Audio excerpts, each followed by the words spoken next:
नियोजित शिक्षकों के सक्षमता परीक्षा रिजल्ट अभी नहीं, तमाम नियोजित शिक्षक अपने ही विद्यालय में रहकर बनेंगे राजकर्मी। तो उधर शिक्षा विभाग ने शिक्षकों को होली के दिन विद्यालय में उपस्थिति का दिया सख्त निर्देश। नमस्कार और आदाब आप तमाम दर्शक बंधुओं को, मैं हूं एसके चौधरी।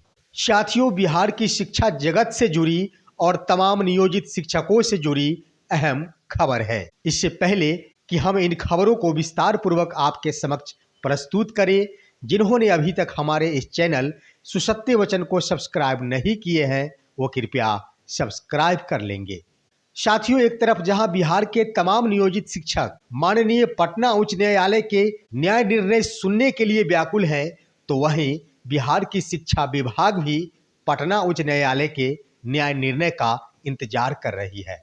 इसका सबसे प्रमुख आधार ये है कि शिक्षकों की सक्षमता परीक्षा से संबंधित रिजल्ट का प्रकाशन का शेड्यूल 23 मार्च 2024 पूर्व से ही निर्धारित थे, परंतु ये खबर छन के आई है कि तमाम शिक्षकों की सक्षमता परीक्षा का रिजल्ट अब बाद में अप्रैल महीने में जारी किए जाएंगे। साथियों, इतना ही नहीं, ये भी खबर छन के आई है कि तमाम शिक्षक वर्तमान में अपने ही विद्यालय में कार्यरत रहेंगे और उनके जिलों का आवंटन बाद में किया जाएगा।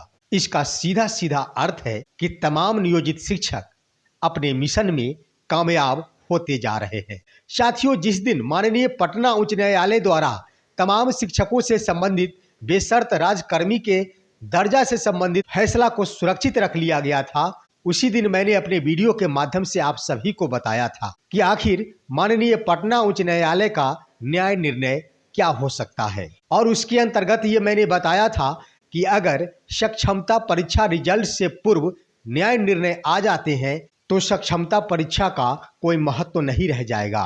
वहीं सक्षमता परीक्षा के रिजल्ट के बाद अगर माननीय पटना उच्च न्यायालय का न्याय निर्णय आते हैं तो सक्षमता परीक्षा को आधार बनाते हुए उसको महत्वपूर्ण माना जाएगा। लेकिन साथियों, ना तो माननीय पटना उच्च न्यायालय का न्याय निर्णय आ रहे हैं और ना ही शिक्षा विभाग द्वारा सक्षमता परीक्षा का रिजल्ट जारी किया जा रहा है। इसका सबसे प्रमुख वजह क्या है, आइए इस वीडियो के माध्यम से हम जानते हैं। साथियों, माननीय पटना उच्च न्यायालय के अंतर्गत हुए बहस से ये तो बिल्कुल स्पष्ट हो चले थे तमाम शिक्षकों के लिए सक्षमता परीक्षा के आयोजन का प्रमुख उद्देश्य क्या है। और कोर्ट के अंदर माननीय जज महोदय ने बिहार सरकार के एडवोकेट महोदय से बार बार ये सवाल किया था, जिसका बिहार सरकार के पास कोई भी ठोस जवाब नहीं थे। तो उसी दिन स्पष्ट हो गया था कि अगर तमाम नियोजित शिक्षकों को बिना कुछ लाभ दिए हुए ही सक्षमता परीक्षा का आयोजन किया जा रहा है तो ये बिल्कुल निराधार है।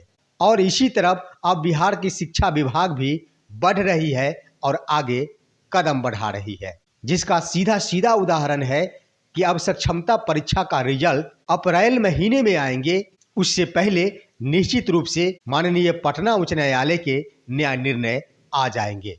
यानी स्पष्ट शब्दों में कह दिया जाए तो माननीय पटना उच्च न्यायालय के न्याय निर्णय के बाद ही शिक्षा विभाग और बिहार विद्यालय परीक्षा समिति द्वारा सक्षमता परीक्षा रिजल्ट प्रकाशन का मन बनाया गया है। और शिक्षा विभाग ये बिल्कुल समझ रही है कि उन्होंने नियोजित शिक्षकों को प्रताड़ित करने के उद्देश्य से, साथ ही साथ उनकी सेवा को नए सेवा में बदलने के उद्देश्य से सक्षमता परीक्षा का आयोजन किया है। तो साथियों, अगर सक्षमता परीक्षा के रिजल्ट के बाद अगर न्याय निर्णय आते हैं तब ही सक्षमता परीक्षा का महत्व रह जाता है, अन्यथा सक्षमता परीक्षा उद्देश्यहीन और निराधार साबित होता है। तो ये भी स्पष्ट हो चुका है कि अब जो खबर छन के आई है, सक्षमता परीक्षा के रिजल्ट का प्रकाशन अप्रैल महीने में आएंगे और निश्चित रूप से अप्रैल से पहले ही तमाम शिक्षकों के माननीय पटना उच्च न्यायालय का न्याय निर्णय आ जाएंगे। तो इस आधार पर यह कयास लगाया जा सकता है कि आने वाले दिनों में चाहे जो भी हो, ये तो निश्चित हो चली है कि सक्षमता परीक्षा का कोई आधार नहीं रह जाएगा, कोई महत्व नहीं रह जाएगा तमाम नियोजित शिक्षकों के लिए। उधर ये भी खबर छन के आई है कि सक्षमता परीक्षा रिजल्ट प्रकाशन के साथ तमाम शिक्षकों के जिलों का आवंटन नहीं किया जाएगा। फिलहाल तमाम नियोजित शिक्षक अपने ही विद्यालय में कार्यरत रहेंगे। साथियों, इन खबरों से भी बिल्कुल ये स्पष्ट होता है कि बिहार के तमाम राजकर्मी शिक्षकों के लिए सेवा संहिता के अंतर्गत ऐच्छिक ट्रांसफर का प्रावधान है और कोर्ट रूम के अंदर भी इन मुद्दों पर बहुत बड़ी बहस चली थी। तो सरकार ये समझ चुकी है कि तमाम शिक्षकों को ऐच्छिक स्थानांतरण ही देना पड़ेगा, इसलिए सक्षमता परीक्षा के रिजल्ट के साथ उन शिक्षकों के जिलों का आवंटन नहीं किया जा रहा है और जिलों का आवंटन बाद में करने की बात कही जा रही है। इसकी कयास इस रूप में भी लगाई जा सकती है कि माननीय पटना उच्च न्यायालय अगर तमाम शिक्षकों के ऐच्छिक स्थानांतरण के संबंध में न्याय निर्णय नहीं देते हैं तो हर हाल में शिक्षकों को अलग जिलों में ट्रांसफर कर दिया जाएगा। लेकिन साथियों, तथ्यों और संवैधानिक धाराओं के अनुसार सरकार और शिक्षा विभाग ये बिल्कुल समझ चुकी है कि तमाम नियोजित शिक्षकों के लिए ऐच्छिक स्थानांतरण ही उनका प्रथम अधिकार बनता है। तो साथियों, इसे संक्षिप्त रूप में इस तरह समझ लिया जाए कि तमाम शिक्षकों को अपने विद्यालयों में रहकर ही बिना कोई शर्त राजकर्मी की दर्जा पाने की उम्मीद बिल्कुल बढ़ गई है और तमाम शिक्षकों के सपने साकार होने वाले हैं।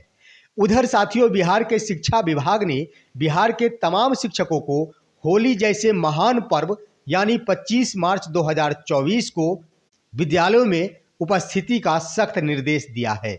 इसके अंतर्गत शिक्षा विभाग की ओर से एक पत्र जारी किया गया है जिसमें राज्य स्तरीय कुल 41 पदाधिकारियों की सूची बनाई गई है और जिनका प्रमुख कार्य 25 मार्च 2024 से लेकर 30 मार्च 2024 तक प्रत्येक दिन अपने आवंटित जिलों के अंतर्गत अनुश्रवण करने का आदेश दिया गया है। साथियों, ये आदेश सिर्फ विद्यालयों के लिए ही नहीं, महाविद्यालयों के लिए भी निकाले गए हैं और बिहार के तमाम प्राथमिक से लेकर माध्यमिक और उच्चतर माध्यमिक के विद्यालय तो हमेशा ही शिक्षा विभाग के फरमानों से लदे होते हैं।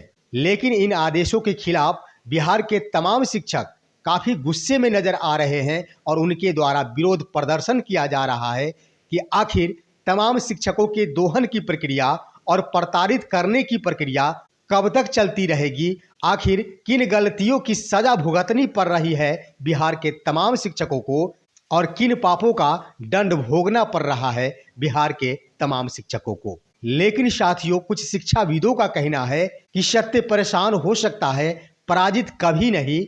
वक्त हर किसी का भी आता है और जो भी इंसान जितने ज्यादा दिनों तक बुरे वक्त से गुजर रहे होते हैं उनके बुरे वक्त की कटौती होती रहती है और उनके बुरे वक्त कम होते चले जाते हैं और एक दिन उनका अच्छा वक्त सामने जरूर आता है जो उनमें निखार लाता है। तो साथियों, ये थे आज के अहम खबर। आप सभी हमारे इस वीडियो को लाइक करेंगे। बिना शर्त राजकर्मी का दर्जा और होली जैसे महान पर्वों पर शिक्षा विभाग के रवैये पर आप सभी का क्या कहना है, एक कमेंट अवश्य बताएंगे और तमाम दोस्तों के पास हमारे इस वीडियो को शेयर कर देंगे। हम फिर मिलेंगे आपसे अगले वीडियो में। तब तक के लिए कहते हैं जय हिंद, जय भारत दोस्तों।